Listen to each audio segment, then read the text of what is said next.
주님 우리 가운데 함께 하십니다. 우리 옆에 분과 인사하실까요? 주님 우리 안에 함께 하십니다. 주님 우리 안에 함께 하십니다. 함께 하십니다. 네, 예배 자리에 함께 하시는 모든 분들의 심령 속에 우리 주님께서 주시는 은혜와 평강이 항상 넘쳐나시기를 축원합니다. 우리는 신앙을 가지고 살아간다는 것이 얼마나 기쁘고 행복한 것인가. 그런데 너무 익숙해지면 당연하게 여기게 되죠. 이스라엘 백성들이 광야를 통과하는 가운데서 그 가운데 불기둥과 구름기둥이 항상 있다 보니까, 또 만나가 매일 아침 내리다 보니까 그게 은혜인 것을 잊고 당연한 것으로 여기면서 그들이 광야 생활을 했죠. 광야 생활이라는 것은 어떻게 보면 물이 없고 식량이 없으면 일주일도 살기가 참 어려운 곳인데, 거기에 200만, 300만 명, 거기에 수많은 가축들까지 그들이 거기서 40년을 통과하면서 하나님이 불기둥이 되시고 구름기둥이 되어주시고, 그리고 매일 아침마다 만나를 먹여주시는 이러한 일들이 매일마다 반복되니까 그들은 그것이 은혜인지조차 모르고, 하나님이 그 안에 계시는 것조차도 분명히 늘 그들과 함께 하셨지만 그들은 하나님이 어디 계시는가 그렇게 스스로 생각을 했고, 그래서 우상을 만들기도 했고 하나님을 시험하기도 하다가 많은 징계를 받기도 했던 모습을 저희들이 아마 기억하실 겁니다. 이처럼 너무 익숙하면 당연하게 여기게 됩니다. 하나님께서 우리에게 허락하신 일상이 너무나 귀한 하나님의 축복이었고 하나님의 선물이었고 하나님의 은혜의 산물이었음에도 우리가 이번에 코비드로 딱 멈춰지기 전까지 너무 당연한 것으로 여기지 않았었나. 그래서 정말 모든 일상이 하나님께서 멈추게 하시면, 또 하나님께서 우리에게 잠깐만 손을 떼주시면 이렇게까지 우리는 무너질 수밖에 없는 존재이구나 하는 것들을 또 한번 생각해 볼 수 있는 기회가 되기도 했었습니다. 그래서 우리는 확신해야 할 것이 우리의 삶의 모든 것이 주님의 은혜라는 것을 다시 한번 우리는 기억해야 합니다. 그리고 우리가 여기 살 길은 성경에서 말씀하시는 것처럼 결국은 그 하나님을 바로 알고, 그리고 그 하나님과 연합되어지고 그 안에서 많은 열매를 맺으면서 또 우리가 살아가는 것, 이것이 신앙의 삶이라는 것을 우리에게 말씀해 주고 있습니다. 그러면서 성경이 말하는 그 열매를 볼 때는 어떤 눈에 보이는 어떠한 공적을 의미하지 않는다, 어떤 업적을 의미하지 않는다라는 것에 우리가 주목을 하게 됩니다. 우리는 어떠한 그 열매를 생각할 때 보면 누군가의 업적, 누군가의 공적을 생각을 하게 되지만, 성경은 오히려 업적, 공적은 주목하지 않는 것을 보게 됩니다. 왜 그럴까 생각해 보면 그 업적, 공적은 사실 하나님께서 이루신 것이기 때문입니다. 하나님께서 하나님께 앞에 기쁨으로 자신을 헌신하고 드리는 주의 종들을 주님께서 그들에게 은혜를 주시고 은사를 주시고 능력을 주셔서 그 일을 감당케 하시기 때문에, 결국은 하나님께서 원하시는 열매는 이러한 공적과 업적이 아니라 이처럼 주님을 알고 주님과 연합되어지고 그분으로부터 오는 힘을 받아서 그분으로 인하여서 내가 이 사명을 감당하고 있다라는 것을 알고 있는, 그것을 기뻐하신다라는 것을 발견하게 되죠. 그래서 오히려 그러면 그렇게 주님만에 연합되어져 있고 주님과 함께하는, 그리고 주님의 뜻을 따라 살게 되는 성도의 삶의 모습에 나타나는 열매는 무엇으로 나타나느냐? 우리는 크게 세 가지를, 사랑의 열매와 회개에 합당한 변화되는 그 실제적인 변화가 있는 그러한 열매, 그리고 성령의 열매를 우리가 함께 살펴봤습니다. 그리고 이제 오늘은 그 외에 있어서 순종이 신앙입니다라는 제목으로, 결국 그러한 열매가 맺혀지는 것은 결국 무엇을 통해서 이루어지느냐? 순종을 통해서 이루어진다라는 사실을 우리가 함께 말씀을 통해서 은혜를 받고자 합니다. 결국은 우리가 신앙의 삶이 뭐냐, 신앙이 뭐냐라고 또 한마디로 정의한다면 신앙은 순종이다라고 우리가 정의를 할 수 있게 됩니다. 결국은 우리가 어느 때 열매를 맺느냐, 주님 안에 있을 때만 열매를 맺고 또 주님과 함께 할 때만 열매를 맺습니다. 주님과 함께 하는데 그러면 함께 한다라는 것은 어떤 의미를 갖고 있나? 그 자체가 그분을 따르고 그분께 순종한다라는 의미를 그대로 담고 있지요. 그래서 예수님 안에 또 예수님 밑에 그 예수님 아래 있는 성도가 가져야 할 최고의 덕목은 바로 순종입니다. 그래서 오늘 본문에도 보니까 이렇게 주님께서 직접 내 아버지의 계명을 지켜 그의 사랑 안에 거하는 것 같이 너희도 내 계명을 지키면, 여기서 아버지의 계명을 지키면 누구나 다 그 행복을 기쁨을 누리는 것은 아니다라는 거죠. 결국은 어떠한 축복도 어떠한 약속도 순종하는 사람에게 주어지는 것이지 그것을 깊이 깨달은 사람에게 주어지는 것이 아니다.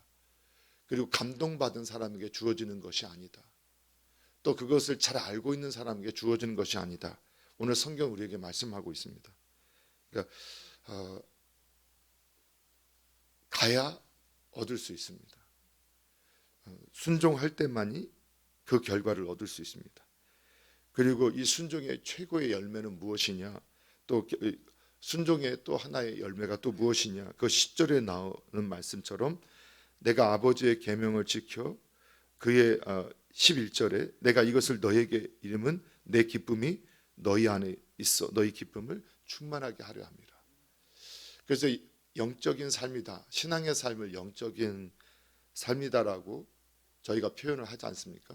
그런데 이 어느 때 가장 큰 기쁨이 있느냐? 순종을 하고 순종의 열매를 우리가 경험하게 될 때 그때 진정한 기쁨을 누리게 됩니다.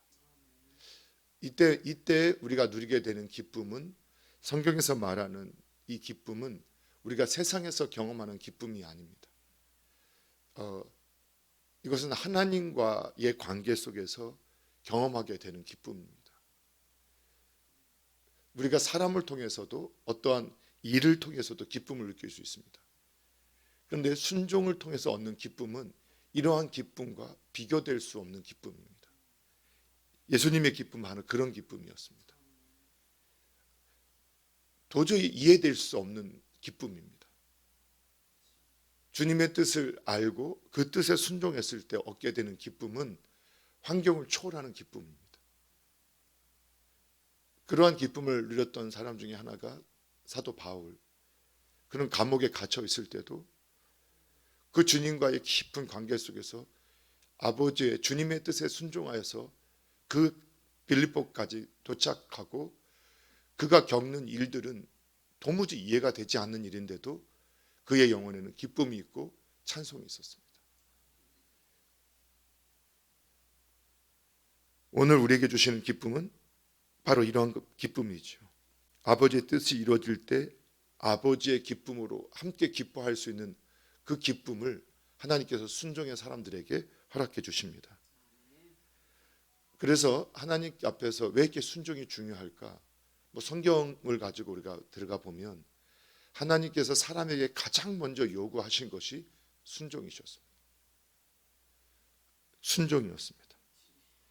그래서 아담과 하와에게 선악과를 따먹지 말라고 하셨을 때 모든 것은 가능하지만 이것은 내가 먹지 말아라. 그래서 이 선악과를 따먹지 말아라. 이 선악과의 의미는 그 선악과는 율법입니다. 율법은 하라 하지 말라. 그리고 율법은 사랑이라고 했습니다. 그래서 이 선악과는 순종은 사랑입니다. 순종은 하나님의 뜻에 순종함으로 내가 굴복함으로 또 그분의 뜻을 따름으로 내가 그분을 사랑하고 있음을 고백하는 것입니다. 그래서 하나님께서는 그 순종을 요구하셨을 때 그것은 다른 말로 한다면 네가 내 안에 있음을 잊지 말아라 라는 의미입니다. 잊지 말아라 라는 의미입니다. 그러니까 순종은 뭐냐? 네가 내 안에 있음을 잊지 말아라. 모든 것이 가능하지만 너는 내 안에 있어야 한다. 그것을 우리에게 말씀해 주고 있습니다. 그리고 그것이 저와 여러분 피조물로서 영원한 열매를 맺고 기쁨을 누리고 행복을 누릴 수 있는 그 길임을 우리에게 분명히 말씀해 주고 있습니다. 그래서 죄라는 말을 다른 말로 할 때 불순종이라고 합니다. 죄는 불순종이다. 그래서 순종은 사랑이다. 또 우리에게 말씀을 하고 있죠. 그래서 예수님께서 이렇게 말씀하셨어요. 예수님께서 제자들에게 내가 너희가 알지 못하는 먹을 양식이 있다 이렇게 말씀을 하니까 제자들이 누가 먹을 것 갖다 드렸지? 그 사마리아 우물가에서 있었던 일이죠. 그랬더니 그 수군거리는 모습을 보면서 예수님께서 그들에게 말씀하시기를 나의 양식은 나를 보내신 이의 뜻을 행하여 그의 일을 온전히 이루는 것이다. 예수님의 양식은 무엇이었느냐? 아버지의 뜻을 이루는 것, 아버지에게 순종하는 것이 그분의 양식이었다. 그러면 영의 양식이 뭐냐? 말씀이죠. 그런데 그 말씀에 순종하며 사는 것이 그게 영의 양식을 공급하는 것이다. 우리가 먹을 것이 앞에 있어도 먹어야 내 안에 들어가서 그것이 분해돼서 피가 되고 살이 되고 뼈가 되고 또 생명이 되어서 나를 살게 하는 것처럼 말씀을 우리가 듣고 알아도 그걸 먹어서 그것을 따름을 통해서 순종함을 통해서 어떻게 되느냐? 내 영은 더욱 건강하게 되고 성장하게 되고 성숙하게 되어집니다. 그리고 왜 하나님께서 우리에게 순종을 요구하셨을까? 마귀는 하나님의 그 먹지 말라 하는 그것을 먹으라, 불순종하라라고 우리에게 요구하면서 오히려 하나님에게 불순종할 수 있는 것이 자유고 행복이라고 우리를 사람을 속였습니다. 그리고 지금도 마찬가지인 것 같습니다. 지금도 마귀는 우리 안에서 마귀가 만들어 온 이 악한 시스템 속에서 하나님의 종이 아닌 사람의 종이 되고 사상의 종이 되고 이 땅의 문화의 종이로 우리를 부려먹고 또 그것을 통해서 그 안에 있음이 밑에 있음이 괴로움이구나 고통이구나 이것은 어둠이구나 하도 그것을 경험하도록 이렇게 미혹하고 속이고 있죠. 마귀는 역시 거짓말장이 아비입니다. 여러분 우리는 영적으로 누군가의 안에 있는 것은 결코 불행한 것이 아니고 어두운 것이 아니고 은혜이고 아름다운 것입니다. 왜냐하면 하나님께서 이 세상을 인도에 가실 때 권위자 리더를 세우셔서 부모님을 세우셔서 자녀를 그 안에 두시고 또 그 하나님의 택한 백성들을 그 리더 안에 지도자 안에 넣으셔서 이들이 예수님을 닮은 모습으로 그들을 돌보고 또 그들을 인도하고 또 그들을 사랑으로 섬기도록 그렇게 하나님께서 섭리하셨는데 타락한 마귀에 속아서 타락한 사람들은 그 안에 있는 존재를 돕는 배필로 내가 도와야 할 존재로 인식하지 않고 사랑해야 할 대상으로 인식하지 않고 경쟁의 관계, 군림하는 억압하고 착취하는 존재, 자신의 유익을 위해서 소모품으로 사용하는 존재로 이렇게 인식을 하게 되었다는 것이죠. 그것이 자기 생각, 자기의 뜻, 자기 견해대로 살고자 했던 인간이 만들어낸 비참한 모습이었어요. 그런데 마귀는 그러한 모습을 가지고 하나님에 대해서조차도 그럴 것이다라고 우리에게 그 악한 더러운 것들을 심어줘요. 그리고 하나님은 내가 원하지 않는 것을 항상 시킨다라고 생각해요. 그렇게 생각하는 분들이 많은 것 같아요. 그런데 하나님께서 우리에게 요구하시는 것은 무엇 때문이냐? 신명기 10장 13절에서 내가 오늘날 너희의 행복을 위해서 너에게 명하는 여호와의 명령과 규례를 지킬 것이 아니냐라고 우리에게 말씀하고 있어요. 여러분, 우리가 신앙은 신뢰하는 거예요. 하나님이 어떤 분인가, 그분이 어떤 분인가를 아는 것이고 그분을 신뢰해야 돼요. 그분이 우리에게 허락하신 이 계명, 이 규례, 이 말씀은 우리를 두렵게 만들고, 우리를 공포스럽게 만들고, 우리를 절망 가운데 만들고, 우리를 억지로, 우리를 억압하기 위한 하나님의 행위가 아니라는 거예요. 진정한 자유를, 행복을 주기 위해서라는 거예요.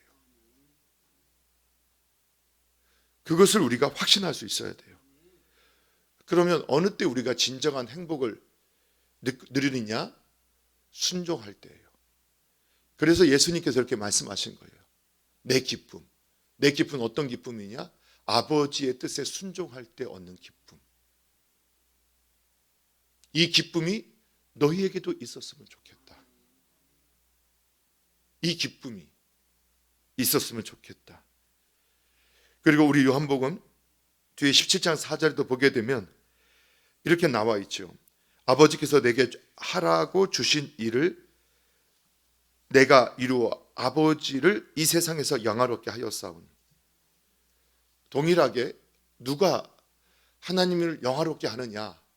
순종하는 사람이에요. 예수님은 어떻게 예수님이 아버지께 항상 영광을 돌렸느냐? 그분의 삶은 먹든지 마시든지 무엇을 하든지 하나님 영광을 위해서 하셨어요. 그런데 그것이 아버지의 뜻에 순종했어요. 아버지의 뜻에 순종하는 삶이 매일의 삶 속이었어요. 그래서 주님은 이 땅에 오셔서 모든 것에 순종하셨어요. 인간의 몸을 입고 오시는 것까지도 순종하셨고, 가난한 자의 집안에 태어나는 것도 순종하셨고, 그리고 이 땅에서 이 땅의 아버지, 어머니, 육신의 부모님 안에 있을 때는 그 부모님 안에서 그 성장하는 것을 기쁘시게 여기셨어요. 그리고 마지막에는 십자가를 질 때 그것이 얼마나 고통스러운 길인지 알았어요. 그러나 그것을 왜 나에게 그것을 라고 하신 것이 아니라 아버지의 뜻에 순종하기를 결정하고 끝까지 순종하셨다고 말씀하셨어요. 그것이 하나님께 영광이 됐습니다. 우리가 예수님을 주여라고 부르죠. 예수님을 주여.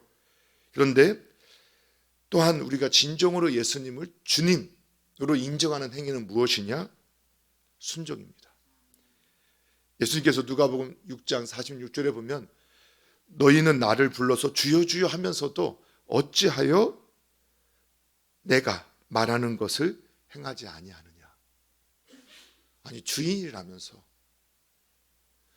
주여 주여 하면서 어찌 내가 하는 말을 너는 듣지 않느냐. 자녀를 노엽게 하지 마라. 근데 자녀를 노엽게 하면서 나는 주님의 뜻에 순종하기를 원합니다. 주님 뜻에 순종하고 있습니다. 라고 고백한다는 거예요. 사랑하라 하는데 사랑하지 않으면서 나는 주님이 주시는 그 능력을 얻기를 원하고 주님의 기쁨 되기를 원하고 주님께 영광 되기를 원합니다. 아니, 네가 내게 주여 주여 하면서 어찌하여 내 말에 순종하지 않느냐. 네가 진정 나를 주로 인정한다면 순종하는 자가 되라. 주님께서 어려운 걸 요구하시는 것이 아닙니다. 특별한 걸 요구하는 것이 아닙니다. 일상의 삶입니다. 그래서 순종을 어떻게 배울까? 성경에 보니까 순종을 배우는 법이 있어요. 그게 하나의 모습으로 나오는 것이 히브리서 5장 8절과 9절에 보면 예수님께서 그가 아들이시면서도 받으신 고난으로 순종함을 배웠다라고 말씀하고 있어요. 하나님께서 우리들의 삶 속에서 고난을 우리에게 허락하시고 있는데 그 고난이 뭐냐? 그 고난을 통해서 하나님께서는 순종을 배우게 하시기 위한 것이다라고 말씀을 하고 있어요. 어느 때 우리가 순종하고 있느냐 순종하지 않고 있느냐를 배우게 되냐면 고난의 때예요. 고난의 때. 그럼 고난이 뭘까요? 내 생각과 하나님의 생각이 충돌할 때예요. 내 생각과 하나님의 생각이 충돌할 때. 하나님 다 부자시잖아요. 하나님 모든 것 갖고 계시잖아요. 그냥 하나님께서 이렇게 안 하셔도 다른 방법이 있잖아요. 근데 왜 굳이 이런 방법으로 역사하세요? 그래서 우리는 하나님께 길을 제시하고 하나님께 우리가 방법을 제시하고 하나님을 가르치려 하죠. 하나님은 전능하시잖아요. 하나님은 모든 걸 알고 계시잖아요. 이 방법이 아니더라도 이걸 할 수 있잖아요. 그게 무엇을 말하고 있느냐? 여전히 우리는 우리 안에 있는 그 죄의 본성, 하나님마저도 내 생각대로, 내가 원하는 대로, 내 견해대로 이끌고 싶은 내 생각.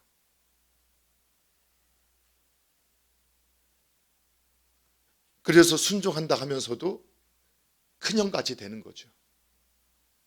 끊임없이 마음에는 불평과 원망. 그래서 나처럼 순종하지 않고 나처럼 헌신하지 않는 것 같은데, 나처럼 열심을 다하지 않는 것 같은데 누군가 사랑을 받는 것 같이 느껴지면 분노하죠. 견디지 못하죠. 나에게는 돈도 안 주시고 나에게는 건강도 안 주시고 내 삶은 문제덩어리인데 왜 저 사람은 저렇게 많은 걸 누리게 하시고 저 사람한테는 저런 걸 허락해 주시고. 하나님의 의도를 따라가는 것이 아니라 하나님마저도 내가 원하는 방식으로 일해야 한다. 그래서 아버지 앞에서 감히 말을 표현하지 못하고 있지만 늘 불평과 불만이 가득한, 그 영혼의 기쁨이 없죠. 정말 열심히 헌신하는데도 기쁨이 없어요. 왜 그럴까요? 고난을 이기지 못하기 때문이에요. 여러분, 고난은 그 문제가 고난이 아닙니다. 그때 내가 가지고 있는 그 생각과 아버지의 생각이 충돌하고 있는 것. 그때 어느 것을 선택할 것이냐. 예수님께 십자가가 고난이었죠. 그러나 그보다 더 먼저 그 고난은 뭐였느냐? 십자가 있기 전에 겟세마네 동산에서의 기도. 내 생각과 아버지의 생각이 충돌하고 있을 때. 그런데 이미 기도를 통해서 내 생각이 포기되어졌을 때 십자가는 고난이 아니었습니다. 여러분, 예수님께서 십자가를 고난으로 지시지 않으셨어요. 고통으로 지시지 않으셨어요. 기쁨으로 지셨어요. 감사함으로 지셨다고 저는 확신해요. 왜 그랬을까요? 이미 고난을 통과했어요. 내 생각과 아버지의 생각이 충돌했을 때 기쁘게 아버지의 생각에 내 생각을 맞추기로 결정했어요. 우리 안에 여러분 순종이 뭐냐? 그 안에 있는 거예요. 그래서 이 세상에서는 우리 모두가 하나님 앞에서 또 우리도 하나님 안에서 받은 뜻이 있잖아요. 하나님께 받은 은혜가 있고 하나님께 순종함으로 받은 결정이 있잖아요. 그런데 우리 모두는 또 모두가 권위 안에 있게 하셨어요. 이 땅의 권위 안에서. 그래서 내가 또 결정한 받은 것이 누구에게 권위 안에 있을 때 그 권위 안에 있는 권위자에게, 리더에게 순종할 수 있을 때 그것이 어떤 순종으로 이어지느냐? 아버지에 대한 순종으로 이어져요. 이건 아멘 하셔야 됩니다. 그래서 하나님께 순종한다라고 하면서 부모님께 순종하지 않는다, 권위자에게, 리더에게 순종하지 않는다, 그것은 스스로 거짓말하고 있는 거예요. 이 영의 비밀을 깨달아야 우리가 다윗과 같이 마지막까지 그가 하나님의 권위 안에서, 그가 기름 부음을 받았지만, 그도 기름 부음을 받았지만 먼저 기름 부음을 받은 사울의 그가 보기에, 우리가 볼 때는 정말 말도 안 되는 미친 권위였잖아요. 그런데 그 권위 안에 그는 순종했어요. 그걸 영적인, 그래서 진정한 성숙한 그리스도인이 누구냐? 내가 하나님 앞에 기도하고 응답을 받았어요. 그러니까 제가 부교육자였을 때 정말 열심히 수련회를 한 달간 준비했는데 담임 목사님이 이번에 기도는 올라가. 저는 분명히 응답 받았거든요. 저는 분명히 이렇게 응답을 받아서 정말 최선을 다해서 준비했어요. 근데 한마디, 그냥 올라가. 여기저기서 말들이 나와요. 어떻게 이럴 수가 있느냐. 그렇게 말할 수도 있어요. 그리고 심지어 같이 준비했던 사람들조차도, 청년들이나 선생님조차도 이거는 그래도 우리가 또, 그때 제가 했던 역할은 그것이죠. 아닙니다. 우리가 열심히 준비했던 결과가 이것입니다.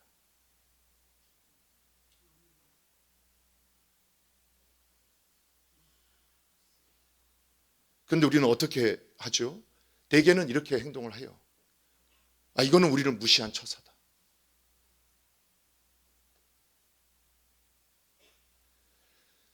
교회 전체를 보면서 그렇게 선택할 수밖에 없었던 권위자에게 주셨던 마음과 나에게 주신 마음, 그때 많은 함께 있었던, 지금도 기억나요.